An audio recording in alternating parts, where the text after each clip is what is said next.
Hello, my dear students. Welcome to my YouTube channel Profoundly Physicist. I'm Shweta. सो ये video है electricity magnetism का जो topic है magnetostatics उसके रिगार्डिंग। मैग्नेटोस्टैटिक्स के रिगार्डिंग जो है हमने एक वीडियो हम कर चुके हैं जिसमें हमने जो है बॉयड-सैवरेज लॉ डिस्कस किया था and along with that many more topics भी हमने किए थे।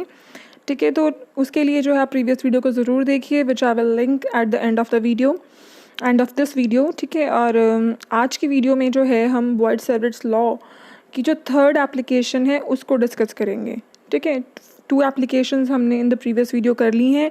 सो आज की वीडियो में हम करेंगे discuss magnetic field due to a solenoid.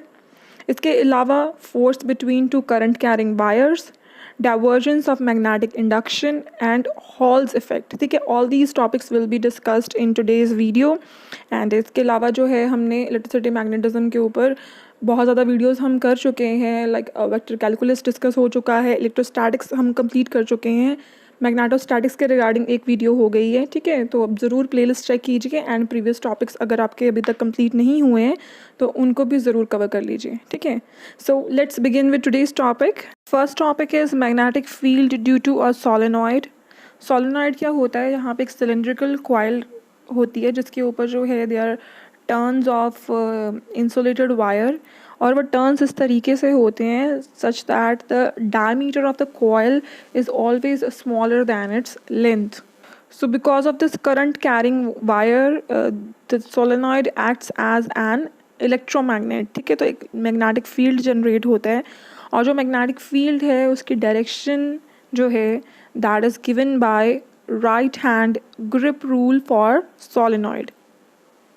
जो राइट हैंड ग्रिप रूल है जैसे आपको डायग्राम में भी दिख रहा होगा, यहाँ पे जो फिंगर्स हैं, ठीक है, fingers they point along the direction of current, और जो थंब है यहाँ पे that is indicating the polarity, या you can say magnetic field. जैसे यहाँ पे जो है नॉर्थ पोलैरिटी इंडिकेट कर रहा है, तो अगर यहाँ पे जो डायरेक्शन ऑफ करंट जो है रिवर्स हो जाएगी, सिमिलरली क्या होगा, जो पोलैरिटी है वो भी रिवर्स हो जाएगी and it will become south polarity. ठीक है, तो सोलेनॉइड की इन दैट केस क्या हो जाएगी, साउथ पोलैरिटी। सो यहाँ पे जो आर्टिकल है magnetic field due to a solenoid, यहाँ पे हमने जो है एक ऑब्जर्वेशन पॉइंट P ले लिया है। ठीक है, तो बस इस P के अबाउट जो है हमने अब मैग्नेटिक फील्ड फाइंड आउट करना है। P को जो है डिफरेंट लोकेशंस पे प्लेस करके वी विल चेक कि सोलेनॉइड में जो है इस पर्टिकुलर लोकेशन पे मैग्नेटिक फील्ड की वैल्यू क्या होती है। ठीक है, लाइक जो है ऑब्जर्वेशन पॉइंट को कभी हम सेंटर में प्लेस करेंगे, sometimes we will place it at the axis of the coil solenoid means. तो इस तरीके से वी विल फाइंड आउट कि जो ऑब्जर्वेशन पॉइंट के अकॉर्डिंग जो है हम उसके थ्रू ये चेक करेंगे कि at different locations on a solenoid जो मैग्नेटिक फील्ड है उसकी वैल्यू क्या होती है। ठीक है, सो यहाँ पे जो है हमने एक सोलेनॉइड ले लिया है LM जिसमें n टर्न्स हैं। ठीक है, n turns per unit length है, हर टर्न का जो रेडियस है दैट इज़ कैपिटल R, और जैसे कि हमने देखा था जो टर्न्स होते हैं उनमें क्या होता है, करंट फ्लोज ओवर देयर। ठीक है, तो करंट फ्लो हो रहा है उसके थ्रू। P जो है यहाँ पे एक ऑब्जर्वेशन पॉइंट है जिसके अबाउट जो है हमने मैग्नेटिक फील्ड को फाइंड आउट करना है। ठीक है, अब यहाँ पे जो है हम एक वो जो होल सोलेनॉइड है उसका हम एक एलिमेंट्री पार्ट ले लेंगे, जैसे कि हम इसको हमेशा फाइंड आउट करते आ रहे हैं। एक छोटा पार्ट लेके उसके about magnetic field find out करेंगे एंड देन उसको इंटीग्रेट करके हम कंप्लीट जो है मैग्नेटिक फील्ड को फाइंड आउट कर लेंगे। ठीक है, so let us consider an elementary part of the solenoid of length dx। जो टोटल सोलेनॉइड था उसमें से हमने एक छोटा सा पार्ट ले लिया जिसकी लेंथ है dx। तो जैसे कि हमने बोला जो n है, n is the number of turns per unit length. ठीक है, तो dx लेंथ में नंबर ऑफ टर्न्स कितने होंगे, n dx। So number of turns in the elementary length is equal to n dx। जो मैग्नेटिक फील्ड है, magnetic field का formula क्या आएगा, dB is equal to I cap mu naught I r square upon 2 into r square plus x square raised power 3/2 into n dx। तो क्या आप बता सकते हैं फार्मूला हमने कब स्टडी किया था? ठीक है, तो ये फार्मूला जो है जब हमने बॉयड-सैवरेज लॉ की जो एप्लीकेशन है magnetic field on the axis of a current carrying circular coil, वहाँ पे हमने ये फार्मूला ड्राइव किया। ठीक है। तो वहाँ पे हमने जब एक कॉइल के एन टर्न्स हैं तो ये फार्मूला तब हमने वहाँ पे फाइंड आउट किया है, ठीक है। तो यहाँ पे हम एन टर्न्स की बात कर रहे हैं तो डायरेक्टली हम वही फार्मूला जो है यहाँ पे यूज़ कर रहे हैं। फॉर इट्स कंप्लीट डेरिवेशन आप ज़रूर इसकी प्रीवियस वीडियो देखिए, ठीक है। Then you will get to know how we have derived this formula. From this triangle we can say जो r square plus x square है that is equal to small r square. तो यहाँ पे जो r square plus x square उसकी value अब हम यहाँ पे आर स्क्वायर पुट कर देंगे। तो यहाँ पे आप क्या करोगे, आप r square plus x square की जगह पे स्मॉल आर स्क्वायर पुट कर दो, ठीक है। तो यहाँ पे जब आप आर स्क्वायर पुट करोगे 2 से 2 कैंसिल हो गया and we are left with the formula d B equal to I cap mu not I r square upon 2r cube into n d x, ठीक है। तो यहाँ तक जो है हमें मैग्नेटिक फील्ड मिल गया। अब थोड़ी सी सब्सटीट्यूशन इसमें और कर देते हैं, थोड़ी सी जो सब्सटीट्यूशंस और कर देते हैं, ठीक है। जो कॉट थीटा है, अगर उस जो जिस ट्राइंगल की हम बात कर रहे थे वहाँ से अगर हम कॉट थीटा देखें, कॉट थीटा आ जाएगा equal to x upon r. So x आ गया equal to r cot theta. लेकिन यहाँ पे जो डी बी है यहाँ पे तो डी एक्स है। सो एक्स को जो है डिफ्रेंशिएट कर दो, डी एक्स आ गया equal to r cot theta की डिफ्रेंसिएशन क्या होती है, minus cosecant square theta. So d x जो है वो आ गया equal to minus r cosecant square theta d theta. अब डी एक्स की जो वैल्यू हमने फाइंड आउट की है उसको पुट कर दो, तो डी बी है वो आ गया हमारे पास equal to minus I cap n mu not I r cube cosecant square theta d theta upon 2r cube, ठीक है। तो थोड़ी सी और सब्सटीट्यूशंस कर देते हैं। इसके बाद जो यहाँ पे capital R upon small r है वो भी उस ट्राइंगल के अकॉर्डिंग आ जाएगा इक्वल टू साइन थीटा, ठीक है। तो यहाँ पे देखो capital R upon small r जो है यहाँ पे उसको आप साइन थीटा पुट कर दो। जैसे आप उसको साइन थीटा पुट करोगे, बिकॉज यहाँ पे क्या है क्यूब में आ रही है टर्म, मीन्स ये क्या बन जाएगी साइन क्यूब थीटा। लेकिन यहाँ पे ऑलरेडी हमारे पास कोसेकेंट स्क्वायर थीटा है, तो cosecant square theta means 1 upon sine square theta. तो साइन क्यूब से साइन स्क्वायर कैंसिल हो गया and we are left with 1 sine theta. तो फाइनली जो है डी बी आ गया हमारे पास equal to minus I cap n mu not upon 2i sine theta. तो थोड़ी थोड़ी सब्सटीट्यूशंस करते हुए हमने 3 सब्सटीट्यूशंस की इसमें, ठीक है। फर्स्ट हमने क्या किया, जो r square plus x square था उसको स्मॉल आर स्क्वायर पुट किया फर्स्ट। सेकंड हमने डी एक्स को पुट किया minus r cosecant square theta d theta second. उसके बाद हमने आर अपॉन आर को पुट किया साइन थीटा एंड इस तरीके से जो है हमारे पास due to that small elementary length magnetic field आ गया। अब हमारा फाइनल स्टेप क्या होता है, to find out the total magnetic field, और वो हमें मिलता है by integrating. Total magnetic field at P will be found out by integrating with the within limits from theta 1 to theta 2। 2 angles नज़र आ रहे थे वहाँ पे, थीटा की वेरिएशन 2 एंगल्स के बीच में थी, थीटा 1 एंड थीटा 2, ठीक है। तो यहाँ पे हमने क्या लिख दिया, minus I cap n mu not I by 2 sine theta की integration minus cos theta, limits क्या हैं theta 1 to theta 2। Limits put करते करते साथ में माइनस साइन को भी एडजस्ट कर दो, ठीक है। तो जो जो बी है मैग्नेटिक फील्ड है that will be equal to I cap n mu not I by 2 cos theta 2 minus cos theta 1, ठीक है। तो ये हमें मिल गया मैग्नेटिक फील्ड। बट यहाँ पे जो है हम स्पेशल केसेस अप्लाई करेंगे। स्पेशल केसेस में वी विल अज्यूम कि अगर P यहाँ पे लाई कर रहा है एट वन एंड तो मैग्नेटिक फील्ड क्या होगा, अगर P सोलेनॉइड के अनदर एंड पे लाई कर रहा है तब मैग्नेटिक फील्ड क्या होगा, और अगर जो है observation point P with in the solenoid well inside the centre अगर लाई कर रहा है तो इन दैट केस जो है मैग्नेटिक फील्ड क्या होगा, ठीक है। तो स्पेशल केसेस से देखते हैं कि इन सब लोकेशंस को चेंज करने पे P की मैग्नेटिक फील्ड में क्या चेंज आता है। सो हमारा फर्स्ट स्पेशल केस कहता है कि if P lies on one end of the infinitely long solenoid, ठीक है। तो यहाँ पे हम एक infinitely long solenoid कंसिडर कर रहे हैं और जो M पोजिशन है अगर उसकी जगह पे जो है ऑब्जर्वेशन पॉइंट P लाई करेगा तब हमें मैग्नेटिक फील्ड कितना मिलेगा। तो जो हमारे पास 2 एंगल्स थे थीटा 1 एंड थीटा 2, जो थीटा 1 एंगल है that will become pi by 2 और थीटा 2 एंगल जो है that will become equals to pi, ठीक है। ऐसे एंगल्स में वेरिएशन आएगी जैसे ही जो है P जो है M की जगह पे चला जाएगा, ठीक है। तो थीटा 1 को आप पाई बाय 2 पुट कर दो, थीटा 2 को पाई पुट कर दो, b is equal to I cap n mu not I by two cos theta two की जगह क्या करना है हमने pi put, minus cos theta one की जगह क्या है pi by two, cos pi is equal to -1 and cos 0 is equal to cos pi by 2 is equal to 0। ठीक है, सब वैल्यूज पुट करेंगे तो जो b है वो आ जाएगा equal to minus I cap n mu not I by two. और अगर हम इसके मैग्नीट्यूड की बात करें तो यहाँ पे हम नेगेटिव साइन को इग्नोर कर सकते हैं। ठीक है, तो b जो है वो आ गया equal to mu not n I by two. ठीक है, मैग्नेटिक फील्ड के फार्मूला से ड्यू टू सोलेनॉइड एक बात तो कन्फर्म है। ठीक है, जो मैग्नेटिक फील्ड है due to solenoid that depends upon n, कि नंबर ऑफ टर्न्स कितने हैं। जितने ज़्यादा नंबर ऑफ टर्न्स होंगे कहते उतना ज़्यादा मैग्नेटिक फील्ड होगा, वो तो हमें पता ही है, क्योंकि नंबर ऑफ टर्न ज़्यादा, करंट कैरिंग वायर ज़्यादा, जितना ज़्यादा करंट मीन्स उतने ज़्यादा क्या रहेंगे इसमें, नंबर ऑफ टर्न्स जितने ज़्यादा रहेंगे उतना ज़्यादा हमें मिलेगा मैग्नेटिक फील्ड। दूसरी बात उन्होंने बोली आई से जो है मैग्नेटिक फील्ड रिलेटेड है। अब जितना ज़्यादा करंट होगा, जितनी ज़्यादा करंट की स्ट्रेंथ होगी, ऑब्वियसली मैग्नेटिक फील्ड जो है वो उतना ही ज़्यादा स्ट्रॉन्ग होगा। So these are the two factors on which magnetic field due to a solenoid depends upon. Second case है जब जो पॉइंट P है, जो ऑब्जर्वेशन पॉइंट है, that is lying in the middle of the solenoid. ठीक है, जब point P middle में लाई करेगा, इन दैट केस जो थीटा वन एंगल है that will become equal to 0 और जो थीटा टू एंगल है वो हो जाएगा पाई के इक्वल।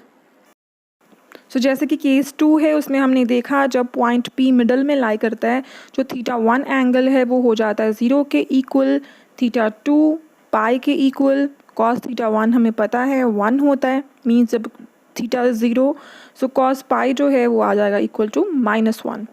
फार्मूला में पुट कर दो दोनों वैल्यूज़, b आ गया equal to minus I cap n mu not i, 2 से 2 यहाँ पे कैंसिल हो गया, minus sign is there, and if you talk about the magnitude तो b आ जाएगा equal to mu not n I.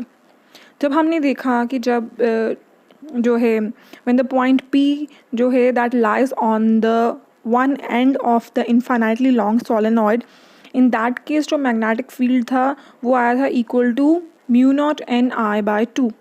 And जब पॉइंट P देखो जब मिडल में लाई करता है तब जो है मैग्नेटिक फील्ड आ गया equal to mu not n I. So from here we can conclude that the magnetic field at the end is half of the magnetic field at the point within the solenoid. Case third है यहाँ पे जब जो observation point है that is at another and L of the infinitely long solenoid. ठीक है, तो इस केस में जो एंगल्स हैं थीटा वन हो जाएगा 0 के इक्वल एंड थीटा टू जो है that will be equal to 90 degrees.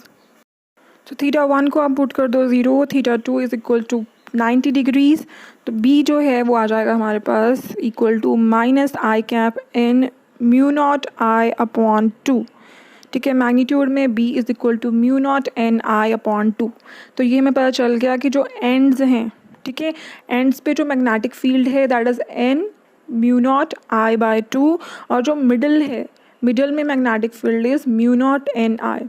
तो ऑब्वियसली जो मैग्नेटिक फील्ड है that is greater at the centre of the solenoid, और जो एंड्स हैं, एंड्स पे क्या है, it is half than the value which is at the half the magnetic field at points well with in the solenoid. मतलब centre पे जो है that is N mu not I, and जो ends हैं उन पे है an mu not I by 2। Next topic is force between two moving charges, या फिर इसको कह सकते हैं two parallel wires carrying current, या फिर इनफाइनाइट एलिमेंट्स ऑफ करंट। ठीक है, तो कोई भी जो है इसके लिए स्टेटमेंट यूज़ की जा सकती है इस टॉपिक के लिए कि फोर्स या तो दो मूविंग चार्जेस हैं उनके बिटवीन अगर आपको फाइंड आउट करनी है, या फिर टू पैरेलल वायर्स हैं जो करंट्स कैरी कर रही हैं, या फिर इनफाइनाइट एलिमेंट ऑफ करंट है।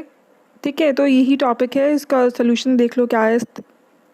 तो यहाँ पे हमने कंसिडर किया two infinitely long wires 1 and 2, जिनमें से करंट फ्लो कर रहा है I1 and I2। Direction of current जो दोनों वायर्स में है that is same, in the same direction current is flowing, और जो यहाँ पे डायरेक्शन ऑफ मैग्नेटिक फील्ड है that will be given by right hand rule. जैसे यहाँ पर वायर है, ठीक है, जिसमें से करंट पास कर रहा है, दैट्स वाई जो है मैग्नेटिक फील्ड जनरेट हुआ। सो राइट हैंड रूल की हेल्प से जो है आप करंट की डायरेक्शन तो वी नो, सो यहाँ से जो है हम मैग्नेटिक फील्ड एंड फोर्स की डायरेक्शन जो है उसको फाइंड आउट कर सकते हैं। फर्स्ट है यहाँ पर magnetic field acting on the wire 2 due to the current in 1, ठीक है, जो करंट है फर्स्ट वायर में से फ्लो कर रहा है उसके कारण जो है magnetic field acting on the wire 2 कितना होगा, that will be given by B1 equal to mu naught 2 I1 upon R, ठीक है। तो I1 जो है करंट, उसके कारण हमें मैग्नेटिक फील्ड लिखना था, so B1 is equal to mu naught I1 upon 2 pi R. Force per unit length acting at P is equal to, ठीक है, जो यहाँ पर P पॉइंट जो है यहाँ पर उस पर जो फोर्स होगी acting per unit length that will be equal to B1 into I2। So force will be equal to current into magnetic field, magnetic induction, दोनों का प्रोडक्ट कर दो, जो फोर्स है वो आ जाएगी equal to mu not upon 2 pi I1 into I2 upon R. Similarly जो है एट पॉइंट Q भी हम फोर्स फाइंड आउट कर सकते हैं, that will be equal to mu not upon 2 pi I2 I1 upon R. तो यहाँ पर आप देखोगे जो फोर्स है, ठीक है, force at both these point is equal in magnitude, लेकिन डायरेक्शन जो है यहाँ पे राइट हैंड रूल जब हमने लगाया तो डायरेक्शन जो है फोर्स की वो ऑपोजिट आ रही है, लेकिन जो उनका मैग्नीट्यूड है दैट इज़ इक्वल। सो यहाँ से जो है हमने कुछ कंक्लूजन्स ड्रॉ किए। फर्स्ट जो है यहाँ पे क्या था, when the currents I1 and I2 are flowing in the same direction, तो हमने वही आर्टिकल किया था जिसमें I1 एंड I2 जो हैं both the currents in the wire are flowing in the same direction. तो हमें उससे क्या पता चला, फर्स्ट थिंग क्या थी कि जो फोर्स है, force per unit length acting on each wire is same. Force का मैग्नीट्यूड हमने देखा सेम आया, mu not upon 2 pi I1 into I2 by R, force same आई। सेकेंड थिंग जो है थी that was direction of forces are such that the wires are attracted towards each other, this is the main point, ठीक है, ये point ही आपको ध्यान में रखना है और यही MCQ से जो पॉइंट ऑफ व्यू से इम्पॉर्टेंट है, that when the current is flowing in the same direction, force का जो मैग्नीट्यूड है वो सेम है, लेकिन डायरेक्शन इस तरीके से है दैट दोनों वायर्स जो हैं they are attracting each other. इसका हम सेकंड केस भी देख लेते हैं। फर्स्ट केस तो हमने देख लिया कि जब दोनों सेम डायरेक्शन में करंट फ्लो कर रहा है, फोर्सेस की डायरेक्शन इस तरीके से है कि वायर्स दोनों अट्रैक्ट कर रही हैं। सेकंड केस देखो क्या है, जब जो करंट है that is flowing in the opposite direction, जब करंट जो है ऑपोजिट डायरेक्शन में फ़्लो करेगा, इन दैट केस जो मैग्नीट्यूड है फोर्सेस का वो तो सेम रहेगा, लेकिन उनकी डायरेक्शन ऑपोजिट हो जाएगी, ठीक है। तो यहाँ से हम ये चीज़ कंक्लूड कर सकते हैं, जब करंट ऑपोजिट डायरेक्शन में फ़्लो कर रहा है wires are repelling each other. समझ गए ना ये बात, जब करंट सेम डायरेक्शन में फ़्लो कर रहा है वायर्स अट्रैक्ट कर रही हैं, but when the current is flowing in the opposite direction wires are repelling each other. हमने देखा when the currents I1 and I2 are flowing in the opposite directions, force per unit length acting on each wire is same, but the direction of forces are such that the wires would be repelled away from each other। समझ लगी ना ये बात। यहाँ पर जो है मैं आपको एक छोटा सा कॉन्सेप्ट जो मैंने आपको फर्स्ट वीडियो जो है इलेक्ट्रिसिटी मैग्नेटिज्म की, जो मैंने आपको डाइवर्जेंस एंड कर्ल एक्सप्लेन किया था तब समझाया था, उसको थोड़ा सा रिकॉल कर लेते हैं before calculating divergence of magnetic induction. मैंने आपको बताया था डाइवर्जेंस क्या होती है एंड कन्वर्जेंस क्या रहती है उसमें। जैसे यहाँ पे फर्स्ट है पॉजिटिव चार्ज है, पॉजिटिव चार्ज में से जो इलेक्ट्रिक फील्ड लाइंस हैं दे आर फ्लोइंग आउटवर्ड, इसको हम कहते थे डाइवर्जेंस। जब जो है field lines are either diverging और कन्वर्जिंग, उसको हम कहते हैं डाइवर्जेंस। जैसे यहाँ पे फील्ड लाइंस फर्स्ट डायग्राम में देखो बाहर को जा रही हैं, इट मीन्स यहाँ पे डाइवर्जेंस क्या है, पॉजिटिव। सेकंड देखो नेगेटिव चार्ज, फील्ड लाइंस अंदर को कन्वर्ज हो रही हैं, जब कन्वर्ज होगा इन दैट केस डाइवर्जेंस क्या होगी, नेगेटिव। लास्ट वन देखो थर्ड डायग्राम में तो ऐसा कुछ भी नहीं हो रहा, बिकॉज यहाँ पे जो है दे आर डाइपोल्स, ठीक है, दोनों चार्जेस हैं यहाँ पे negative and positive, convergence and divergence दोनों हो रही है। बट अपार्ट फ्रॉम दैट आप देखोगे कि यहाँ पे लूप्स फॉर्म हो रही हैं, एक सर्कुलर इफेक्ट है। ठीक है, अगर हम इसको ब्रॉडर सेंस में देखें तो आप इस डायग्राम को देखकर ही बता सकते हो कि electric field and magnetic field में कर्ल एंड डाइवर्जेंस क्या होगा। लग गया ना समझ। जैसे फर्स्ट डायग्राम है electrostatic field of a point charge, हमने देखा जब हम पॉजिटिव चार्ज लेते हैं नेगेटिव चार्ज लेते हैं यहाँ पे कुछ डाइवर्जेंस है लेकिन कुछ कर्लिंग इफेक्ट नहीं है, कोई रोटेशन नहीं है। इट मीन्स जो इलेक्ट्रोस्टैटिक फील्ड्स होंगे ई होगा उसके लिए डाइवर्जेंस तो है, डाइवर्जेंस इज देयर, लेकिन कर्ल ऑफ ई जो है कर्ल ऑफ इलेक्ट्रोस्टैटिक फील्ड क्या होगा, ज़ीरो, ख़त्म। उसके बाद सेकंड यहाँ पे देखो जो है magnetostatic field around a long wire. Magnetostatic field देखो आपने कहाँ है, किस फॉर्म में है, it is in the circular form, in the form of loops is there is no divergence no convergence. यहाँ पे जो है डाइवर्जेंस बी के लिए क्या हो जाएगी, ज़ीरो, लेकिन यहाँ पे एक रोटेटिंग इफेक्ट है, सर्कुलर में फॉर्म में मूव कर रहा है, एक रोटेटिंग इफेक्ट है, इसलिए यहाँ पे कर्ल प्रेजेंट होगा। ठीक है, तो सिर्फ आपने डायग्राम देख के ही बता दिया कि जो इलेक्ट्रोस्टैटिक फील्ड है उसके लिए जो डाइवर्जेंस है दैट इज़ देयर लेकिन कर्ल ज़ीरो है, जो मैग्नेटोस्टैटिक फील्ड है उसके लिए कर्ल इज़ देयर लेकिन डाइवर्जेंस ज़ीरो है। ठीक है, अब यही चीज़ थोड़ी सी हमने मैथमेटिकली प्रूव करनी है, बस मैंने यहाँ पे आपको रिकॉल करवाया जो हमने फर्स्ट वीडियो में किया था। चलो प्रूव भी कर लेते हैं कि जो डाइवर्जेंस है मैग्नेटिक इंडक्शन की वो ज़ीरो होती है, चलो प्रूव भी कर लेते हैं। ठीक है, और इसको हम कहते हैं गॉस लॉ इन मैग्नेटिज्म। ठीक है, जो हमारे पास फाइनल रिजल्ट आएगा that will be termed as Gauss law in magnetism. ठीक है, तो यहाँ पे हमने क्या किया, एक करंट एलिमेंट ले लिया आइडियल, जो बिकॉज एक वायर है, ठीक है, वायर में से करंट फ्लो कर रहा है, एक लूप फॉर्म हो रही है, तो यहाँ पे जो है हमने उस वायर का जो है करंट एलिमेंट ले लिया जिसके अबाउट जो है हमने मैग्नेटिक फील्ड फाइंड आउट करना है। ठीक है, तो magnetic field at a point p due to this current element will be given by Biot Savart's law. तो बॉयड-सेवरेट्स लॉ के अकॉर्डिंग डी बी जो है वो आ गया equal to mu not upon 4 i d l cross r cap upon r square. ठीक है, बॉयड-सेवरेट्स law में पता है, हमें पता है कि बॉयड-सेवरेट लॉ की हेल्प से हम जो है करंट एलिमेंट के about magnetic field find out कर सकते हैं, तो वही वैल्यू हमने यहाँ पुट कर दी। ये क्या था, small magnetic field due to that current element, लेकिन हम जो है एंटायर करंट जो टोटल लूप है उसके कारण जो मैग्नेटिक फील्ड है उसको कैसे फाइंड आउट करेंगे, बाय इंटीग्रेटिंग। ठीक है, तो B will be equal to integration of d B means mu not upon 4 because यहाँ पे जो है लाइन इंटीग्रल आ जाएगा, क्लोज्ड लूप है तो क्लोज भी यहाँ पे आ जाएगा, तो close line integral I d l cross r cap by r square. अब यहाँ पे हम डाइवर्जेंस ले रहे हैं because article is all about finding the divergence of magnetic induction. Divergence हम कैसे फाइंड आउट करते हैं, डेल डॉट से, so del dot B will be equal to mu not I upon 4 del dot close line integral of t l cross r cap by r square. ठीक है, del dot B will be equal to mu not I upon 4 del को जो है हम line integral के within ले गए हैं। ठीक है, so del dot d l cross r cap by r square. So next जो है यहाँ पे del dot A cross C. ठीक है, 3 वेक्टर्स हैं because but dot product is there, तो ये है स्केलर ट्रिपल प्रोडक्ट। ठीक है, तो स्केलर ट्रिपल प्रोडक्ट का फार्मूला क्या होता है, यहाँ पे हम जो है is equal to B dot del cross A minus A dot del cross B. अब इस वैल्यू को जो है आप पुट कर दो इसमें, बस यहाँ पे जो है फार्मूला में वैल्यूज़ पुट कर दो आप, तो आ गया answer mu not I upon 4 close line integral r cap upon r square dot del cross d l minus d l dot del cross r cap by r square.